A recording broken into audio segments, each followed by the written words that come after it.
On today's episode of Locked On Avalanche, which former Avalanche players that are still playing in the league, floating around there somewhere in the NHL, would we welcome back? Not necessarily that they're on the trade market, but we would take them back with open arms. We'll discuss that. And Sports Illustrated. Is it gone for good? We will discuss. New episode of Locked On Avalanche coming at you. You're Locked On Avalanche, your daily podcast on the Colorado Avalanche. Part of the Locked On Podcast Network, your team every day.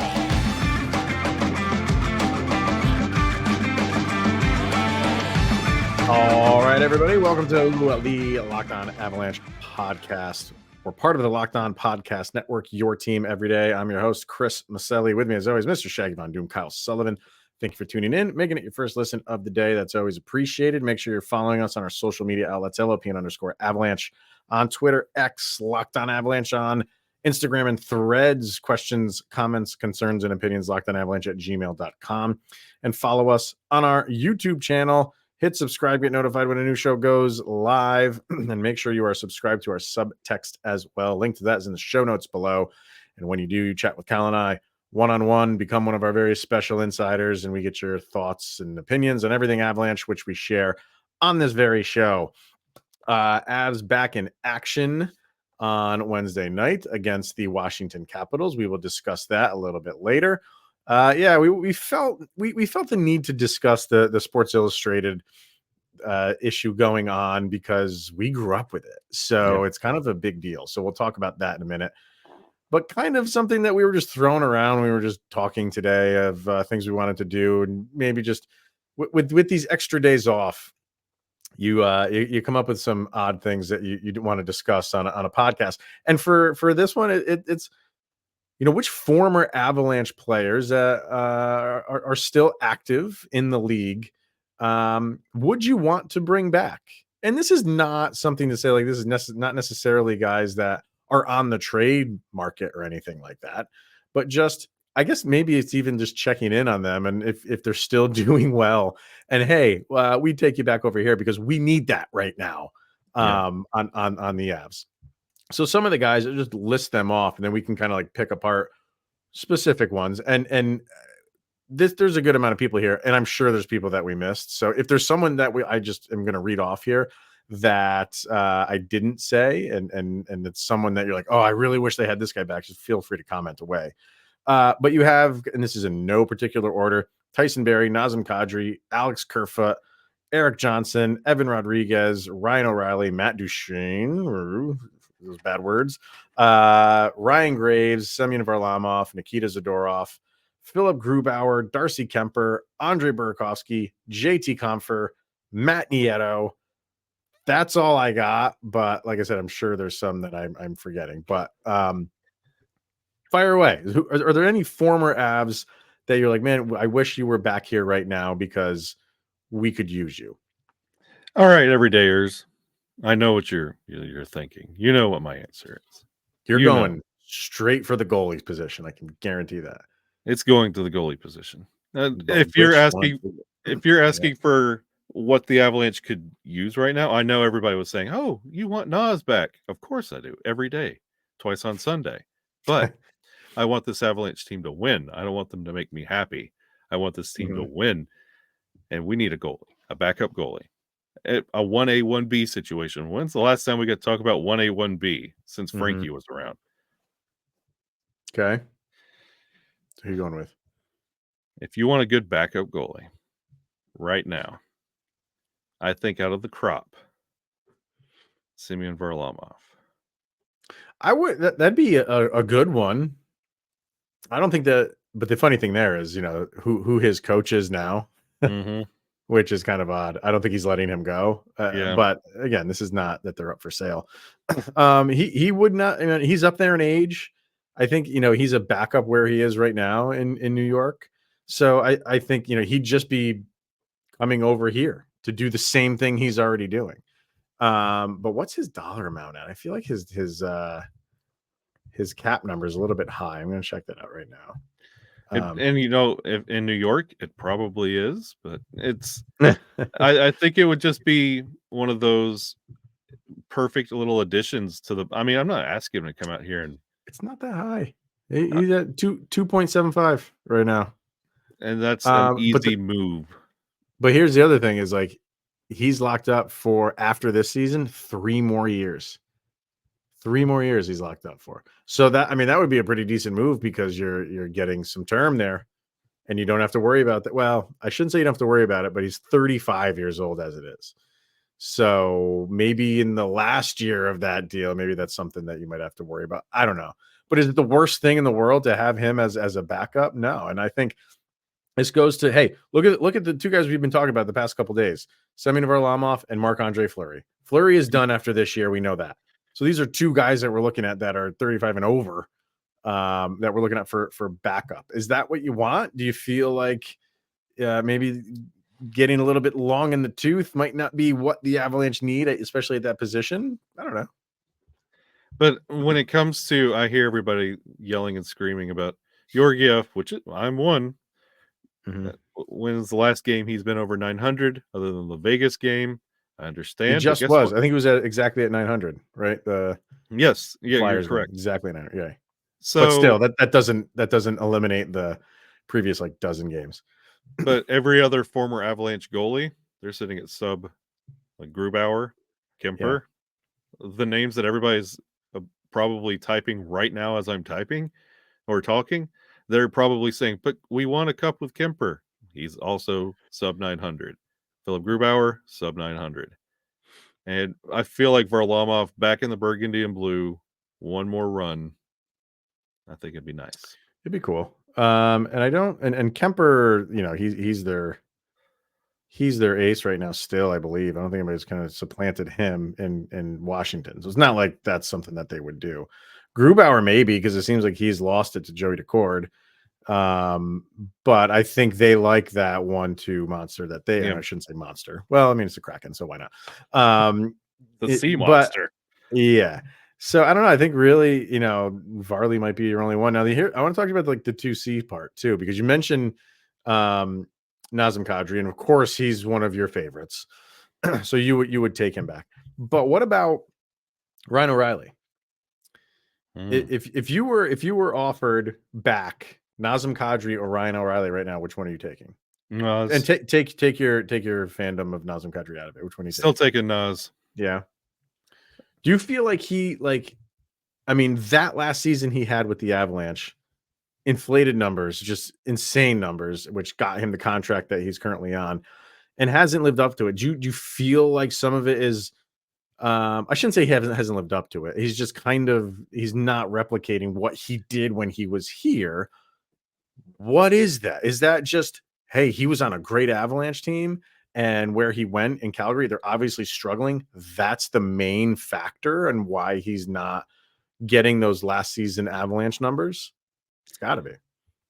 Name me somebody on Calgary right now that is living up to the hype. I don't know. It's like he got the money that he wanted. So on that front, he's sitting fine, but it's one of those that between Ryan O'Reilly did not leave on the best of terms either. So if you plug either one of those guys back in this lineup, Nas will be a instant boost to this roster morale. That's where, I mean, and who knows how long that could carry you. Just getting if Nazem Kadri came back to the Avalanche today, Ball Arena's losing its mind. Yep. You know what I mean? So how long can you ride that way? For the Stanley Cup tattoos? It's done. It's already there. Yeah, appointments are being made. Yep. But how long can that carry you? So it's a boost for sure. It's an endorphin high for sure. And I think he fit well. And can you collect that and can you recapture that again? I mean, we'll probably never know because I can't imagine that they're in the market for him, but it would be fun to see. I think of all these guys, if there's one guy that you're like, who just out of the sheer craziness that would happen, who's the one guy, that you bring back and the place just goes nuts. I think you put Nazem Kadri at the top of that. And I don't even think it's a question. And honestly, with his production right now in Calgary, Like, and with the Roaring 20s line doing what they're doing, sitting at the second line, he's not going to be brokenhearted to sit at the third line for a bit, jump up to that second. Like, you can alternate them. You're not asking. This is a different team than when Nas was here the first time. So Yeah. And defensively, I threw out Ryan Graves, Nikita Zadorov. Zadorov was already traded once this season, and he's on Vancouver now, so he's not going anywhere. I'm just, again, this is just kind of a fun discussion that we're having. But I don't know if either one of them, maybe Zadorov more than Graves. Graves is, I don't know. It's like he's not a speed demon. Neither is Zadorov. Those guys are out there they're big bodies. They're defenders. They are defenders in every sense of the word, and that's not a bad thing to have. The Avs don't have a lot of that. They're more offensive minded defensemen. I think that's the main reason why they got rid of Zadorov when they did, is because this was a little bit earlier in Bednar's career, and he just doesn't fit the mold of what they want to do. Neither did Ryan Graves, really. So I wouldn't mind Zadorov back just for his brute, but I don't think they do it just because I don't think they like that type of defender right now. yeah, and if I had to choose between the two, I'd get Gravy back. I love Gravy, and he loved his time there. Avs gave him a chance, and now look at him. I feel like he matches up good with the defenders we have, and I miss Allen. So we would get Allen back. For those that don't know, Allen's a longtime listener who runs the Ryan Graves fan club. So we still talk to him a lot, but it was fun. It was fun having him around much more when Ryan Graves was wearing the burgundy and blue. That's for sure. Yeah. Shout out to Allen. I haven't had a shout out to Allen in a while. He's probably gonna love that. Yeah. And just for my own, like one of your favorites was Kadri. I'm not saying like Burakovsky's a favorite of mine. I just miss what he brought to the team. I know he missed the net all the time. He missed the misses. Yeah, but the ones when he didn't miss looked so pretty. And it's not like they need offense right now, but he was pretty fun to watch at times. Yeah. A headache on others, but fun to watch on others. So throw out in the comments. I'm kind of interested to see what people. Oh, and definitely, I wanted them to get Alex Kerfoot back this past offseason. Yeah. I really liked his game. I think he's a really good forechecker, and he's doing very well on Arizona. So I would have really liked to have him back. Wasn't in the cards. I don't even know if they were in the market for him, but I've always liked Alex Kerfoot, even when he was here originally. Part of that Barry deal to get Kadri. Just always been one of those guys that I've just kind of watched his career out of the corner of my eye, and I think he's had a pretty solid one. Nothing crazy, but he's just had a solid career. And just wrapping up this conversation, we went through this whole list of former Avs, and it was crickets on Newhook. Name wasn't even brought up. I was going to. I thought of him and put him on the list, or didn't put him on the list. But I'm like, that one's too fresh. We needed to save room for Avalanche legend Tomas Tatar. Yeah, too soon. All right, so definitely throw in the comments section any of the guys that we talked about that you maybe. If you didn't want them back, you were sad that they left. However you want to word this, feel free. But coming up next, we're going to kind of look back a little bit at Sports Illustrated. And the fact that they might be going under is kind of incomprehensible right now. But is it really, when you look at the state of how we consume sports media? So we'll talk about that coming up next. All right, right now we're going to hear from Indeed, and we're driven by the search for better. But when it comes to hiring, the best way to search for a candidate isn't to search at all. Don't search, match with Indeed. If you need to hire, then you need Indeed, because Indeed is your matching and hiring platform with over 350 million global monthly visitors, according to Indeed data, and a matching engine that helps you find quality candidates fast. So ditch the busy work. Use Indeed for scheduling, screening, and messaging so you can connect with candidates later. And Indeed doesn't just help you hire faster. 93% of employers agree Indeed delivers the highest quality matches compared to other job sites, according to a recent Indeed survey. So join more than 3.5 million businesses worldwide that use Indeed to hire great talent fast. And your listeners of Locked On Avalanche will get a $75 sponsored job credit to get your job more visibility at indeed.com/lockedon. So just go to indeed.com/lockedon right now and support Locked On Avalanche by saying you heard about Indeed on this very podcast. Indeed.com/lockedon. Terms and conditions apply. If you need to hire, then you need Indeed.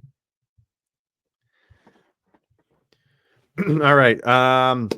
Yeah, this is kind of gonna go back to when we were kids, Mr. Shaggy Von Doom. Sports Illustrated. I don't know the specifics of all of the. There's this union stuff going on. I know Sports Illustrated is owned by like a parent company right now, and that parent company laid off everybody. Laid off everybody at Sports Illustrated, and I guess it's not fully dead, but it seems to be trending in that direction that Sports Illustrated might no longer be a thing anymore in the world of sports. And for people like you and I, like that just seems, even though, magazines and newspapers, the physical forms of those things are just becoming archaic and just, a non-factor anymore in how you consume sports. It take you back to a time when it was. Yeah. Like Sports Illustrated was it, man. Yep. That was it. And there were commercials all the time about Sports Illustrated and subscription deals that they had. I know the first time I subscribed to Sports Illustrated was after the Denver Broncos won their first Super Bowl with John Elway, because no matter what, like after every championship, they always had a package that they put together where if you got your subscription for the year, you got these things. And it was usually, they had that like black leather bound book that they always gave you. That was just, the year in review. They gave you, I think I remember, because I got it 2 years in a row, because that's when the Broncos went back to back. I got a watch one year that had the Broncos logo on it. The football phone. Did they give you that too? There was a football phone as part of it. There was always stuff that they were giving you just to suck you in. But on top of that, it wasn't just like the gifts that they gave you to sign up. That's where people went. Like that's where the best of the best worked. Yep. To report on sports, and this thing was weekly. Like you could not wait to get your new issue of Sports Illustrated. And I don't think they were weekly. Like, and I'm saying all this, and I honestly probably haven't picked up a Sports Illustrated magazine. It's been years, Kyle, years. So we'll get to that in a minute, but I mean, that's just a little bit of what Sports Illustrated just meant when we were kids. What about for you? Sports Illustrated, I think everybody forgets on how instrumental they were. And to everybody kind of like in our age range, like you waited at the mailbox for Sports Illustrated because this is before internet was what it is today. And the oversaturation of news, like you listen to us because you want Avalanche content. If you wanted Avalanche content, you just hope and prayed it got talked about on television. Sports Illustrated would talk about something close related, and you used to just the glossy pages you would go through, and you would not just find a story that interests you. You would hear, "Oh, this Tiger Woods guy, that's interesting. Dale Earnhardt, what's going on over in racing?" I don't pay attention to racing, but the way they talked about this story, you were engaged. And you're like, you know what? Yeah. Next time I see Dale Earnhardt, I know what's going on here. Michael Phelps, the steroid issues, all of that, the fantastic stories that you get to hold in your hand for a week and just read over and read over and read over. You get a new one. If your team's doing well, you could, like me, collected the covers and hung them up in your room. Oh, man, dude, for being like teenagers. Oh yeah. You took scissors to Sports Illustrated and you put them on your walls, you put them on your books for school. Like, yeah, that's where you got all your content. And something lost to time is the CNN Sports Illustrated channel. Yeah. Yeah, that was true. before ESPN News. And ESPN News saw how that was going, and they launched ESPN News, and that became what you know as ESPN the Titan today. But that was just monumental for what you were doing with your sports content. And it's going to be a huge loss because it meant so much to so many sports fans and opened the doors for so many different conversations and careers for writers. Like, right. So I think, I mean, it's only going to be missed now for like nostalgia purposes. Yeah.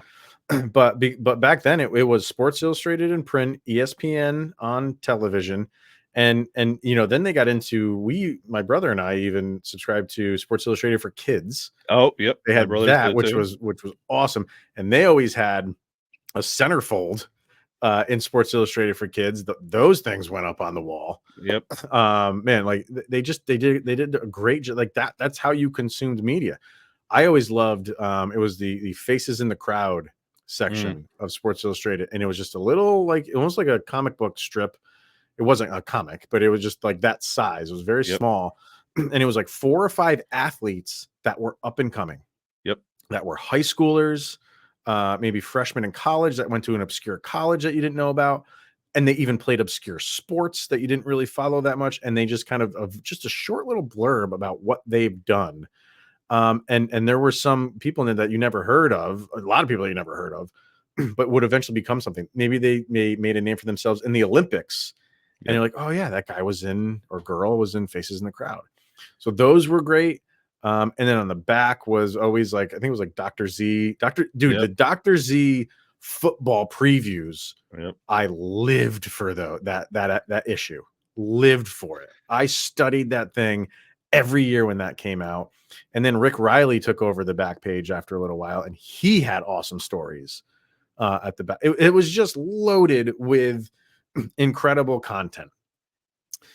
Fast forward to where we are now, and it's just like you said, like that is not how people get their news anymore. Because the news cycle happens just so fast. Yeah, you can't wait. Like you can't wait a week. And I don't think Sports Illustrated was weekly anymore. I think they went to monthly. If I'm mistaken. I think you're bi-weekly, I believe. It might have even done that. But even let's just say it was weekly. Let's just say it stayed weekly. By the time you got it, we've moved on to 10 other stories. Yep. So having said that, there are a lot of sports magazines who they make the pivot. Like you have to go digital now. You have to. There's no other way around it. And for some reason, it just doesn't seem like Sports Illustrated. They did it. You can get their content digitally, but it doesn't seem like it connected with people. And I don't know why. I don't know why. It's just like they had a built-in subscription base, and all they had to do is be like, hey, we're taking this content. You can still get the print one if you. It's like Netflix. Yeah. If you still want to get the DVD, you can, although you can't now because I think they just ended that. But if you still want to get the print, you can. But we're focusing our shift. Everything's done digitally, and it just seems like they did a poor job in doing that. Yeah, and you hate to see that go down, and that just be something that you mention in passing, and it's a cool trivia fact, but for something to be so instrumental to, honestly, the stories of where we are today. Yeah. Threw this out to the people on subtext, and they had some pretty good things to say. Here's Kyle Steele. Truly the end of an era. I can never forget when I went to the mailbox as a kid, and it just so happened that the swimsuit edition was delivered. I see through your lies, Kyle. You knew exactly when the swimsuit edition was coming. It was not a shock.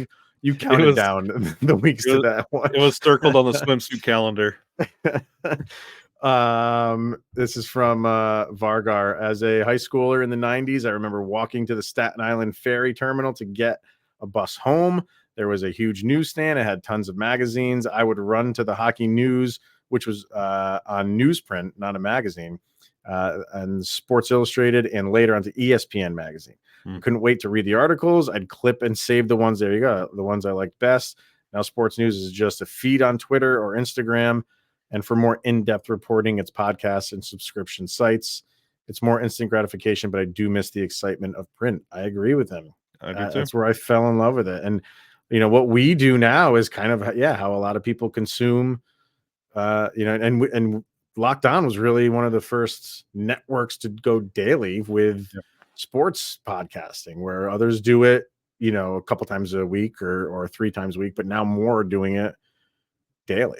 A couple more. Madam Battle Axe. I had no idea this was even considered, but I can see why. I can't believe anyone still gets Sports Illustrated anymore. Everything is online. We don't have to wait until the next issue to find out what's happening, and we can just go online and we can find out in seconds. End of an era. She goes, let's see. I'm older than Google, and I lived to see the fall of the swimsuit issue. Dude, that's where That's 2 mentions of the swimsuit issue. I'll just say that Kathy Ireland, I think she was on it a couple times, but there's one in particular that was like the best swimsuit issue of all time. My father was a pastor. I never got to see that issue. Never happened. Are you just saying that now? But you really did? Yeah. Never happened. No, no. Magically never got delivered. Had no idea whatever happened No to clue. it. But You didn't have any friends where you ran over their house on Nope. that day? No, none. Missed out on all that fun. And then this is from Easton, and this is the other side. He's 27. 27. So it's not like he's 17. I guess I remember reading it for a while in middle school, but if I'm being honest, Sports Illustrated has not crossed my mind in a number of years until I just brought it up asking the question. The digital age has come, and it's grim reaping many practices that were once familiar. So yeah, 27-year-old is like it's already past him.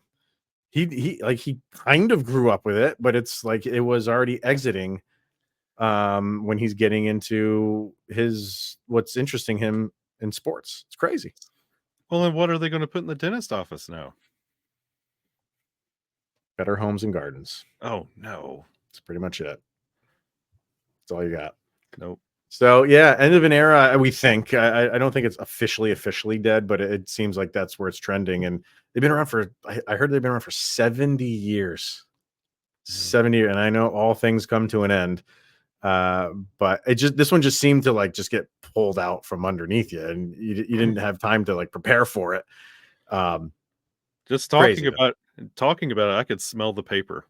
Yeah, it had a distinct feel and smell to it, and just they laid off their photographers a few years ago, maybe like within the last 5 years or something like that, and they were basically like, we can just go pay someone that was at the game that has a smartphone, so they don't need to have photographers on staff anymore. It's just the way things are going in the world. It's crazy. All right, running a little long here, so we'll do one more segment of the Avs back in action against the Capitals. What can we expect there? We'll talk about that coming up next. All right, once again, Mr. Sullivan is scouring the internet and interwebs trying to find a better app for daily fantasy sports than Sleeper. Any luck, sir? No. Still no luck. Can't. And regardless of where you are in the standings, we want to remind you that you can win big by playing daily fantasy hockey on Sleeper. It's the official daily fantasy app of the Locked On NHL Network, and Sleeper is our number one choice for daily fantasy sports, and especially daily fantasy hockey, because with Sleeper you can win up to 100 times your cash in daily fantasy hockey contests. We're getting a twofer because the Avs had a couple days off. So you picked Miles Wood yesterday. Give him a bonus pick today. You think him coming in with a right? I'm going to give you a left. Artturi Lehkonen. Love it. I love it. Why not? Hat trick on his first game back, which we're expecting. So all I have to do is pick whether studs like Artturi Lehkonen will record more or less than their sleeper projections for things like goals, assists, saves, plus, minus, and more in a given game. Use the promo code LOCKEDONNHL, and you'll get up to a $100 match on your first deposit. Terms and conditions apply. That code is LOCKEDONNHL. See Sleeper's terms of use for details and locational availability. All right, let's talk some Avs and Washington Capitals. Capitals, right off the bat here, Kyle, they're going to be against the wall because this is the second game of a back-to-back. They're playing as we are recording this. They are currently losing to the Minnesota Wild. There's 5 minutes left in that game, 5-1. They're losing to Minnesota. So they will be coming in on a back-to-back. Darcy Kemper is playing in that game, so he has not been pulled despite letting up 5 goals. And I don't know why you would if you're on a back-to-back, unless you're going to pull him super early, so he's going to play in the second game. So you'll get the backup goalie. You'll get a tired Washington Capitals team.